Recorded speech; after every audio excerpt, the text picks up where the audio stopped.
Olá, jovem adventista, marca identificadora é o título da nossa lição do dia de hoje. Na lição de hoje, o autor discorreu sua explicação no nosso texto-chave da semana e também nos trouxe parte da explicação da profecia.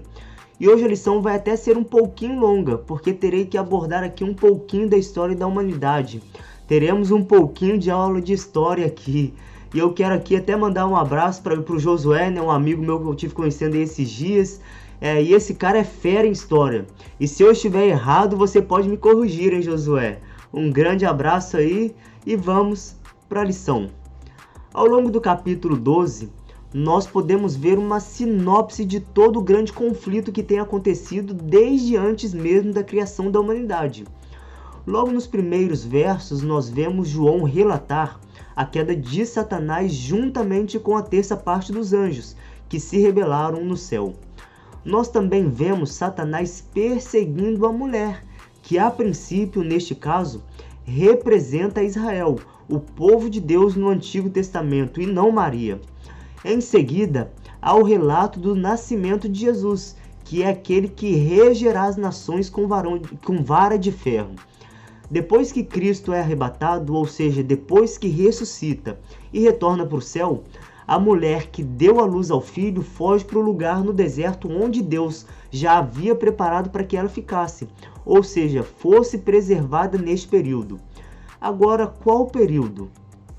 O período que a profecia fala, tanto os 1260 dias, como um tempo, 2 tempos e metade de um tempo, que são as mesmas referências.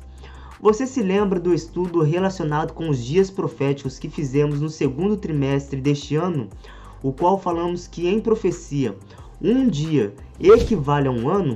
Se você não se lembra, estarei deixando nos cards o link do vídeo para você assistir depois.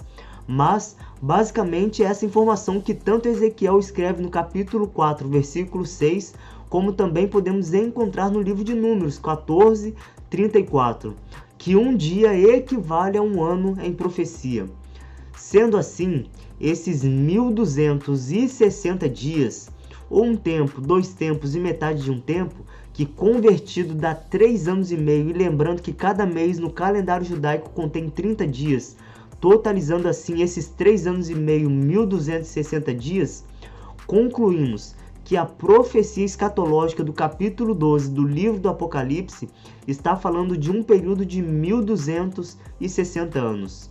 Mas enfim, o que dá para passar aqui por alto é que quando estudamos este capítulo 12 de Apocalipse, junto com as profecias de Daniel e também junto com os fatos históricos ocorridos, vemos que o único poder que se encaixa neste período de tempo de 1260 anos, que persegue o povo de Deus, povo que possui a marca identificadora do verso 17, é o poder político religioso romano. Nestes estudos que estarei deixando nos cards, que são estudos que já fizemos aqui no canal, junto com os fatos históricos, nos mostram que a Igreja Católica Apostólica Romana mudou a lei de Deus, os tempos, proferiu palavras insolentes de blasfêmia contra Deus e ainda por cima perseguiu o povo de Deus, especialmente desde quando oficialmente os bispos de Roma ganharam uma supremacia papal com autoridade não somente religiosa, mas também política, e esse período ficou conhecido como Idade das Trevas, E exatamente durante 1260 dias proféticos, que equivalem a 1260 anos, durou essa supremacia católica, que foi desde o ano de 538 depois de Cristo até o ano de 1798 depois de Cristo, que são respectivamente as datas de início da supremacia papal até a data final dessa supremacia. Mas, como dito, Deus já havia preparado um lugar no deserto para preservar a mulher. Até mesmo a terra ajudou a mulher contra as muitas águas, e estes 2 elementos também possuem seus simbolismos. A água, em profecia, conforme o próprio livro do Apocalipse nos dá essa revelação no capítulo 17, versículo 15, diz que águas são povos, multidões, nações e línguas. Ou seja, a serpente, que é Satanás, fez com que muitas nações perseguissem a mulher, e perseguem a mulher atualmente. Mas a terra ajudou a mulher, e a terra é o oposto de águas, ou seja, um local pouco povoado na época do cumprimento dessa profecia. Historicamente, no século XV, deu-se início ao processo de colonização dos Estados Unidos da América. E o que eu destaco neste processo de colonização foi a intenção que muitos outros passaram futuramente a querer ir para este lugar.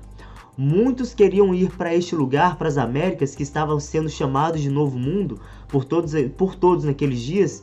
Foi o desejo de sair de um lugar onde os poderes políticos e religiosos se misturavam. Nas Américas havia a notícia de que um novo estado estava dando toda a liberdade para essas pessoas nestes dois pontos.